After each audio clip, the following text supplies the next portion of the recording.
चोर चोर चोर.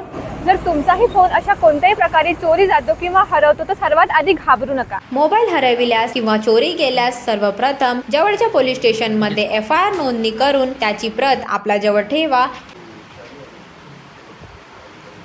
गुगलवर जाऊन CAIR.gov.in हे वेबसाईट ओपन करून ब्लॉक स्टोलन लॉस्ट मोबाईल हा पर्याय निवडा. सर्वप्रथम हरवलेल्या फोनची माहिती भरा. पहिले मोबाईल नंबर, दुसरे मोबाईल नंबर, पहिले IMEI, दुसरा IMEI, फोनचे ब्रँड, मॉडेल, बिलची फोटो, फोनचे प्राइस, त्यानंतर फोन कुठे हरवला ती माहिती, फोन हरवल्याची जागा, तारीख, राज्य, जिल्हा, त्या हद्दीतील police station, police complaint number आणि पोलीस कंप्लेंटची फोटो पोस्ट करा आणि त्यानंतर ज्या व्यक्तीचे मोबाईल हरवले त्याची वैयक्तिक माहिती भरा. त्याचे नाव, मूळ पत्ता, ओळखपत्र, Aadhaar, PAN, voter ID, driving licence असा कोणत्याही एक आयडेंटिटी नंबर, तुमची ईमेल ID आणि दाखवल्यानुसार कॅप्शन भरा आणि मोबाईल नंबर टाका ज्यावर OTP येईल. डिक्लेरेशनवर टिक करून प्रोसीडवर क्लिक करा व तुमचा फोन मिळवल्यास तुम्हाला त्याबद्दल पोलिसांमार्फत कॉल येईल.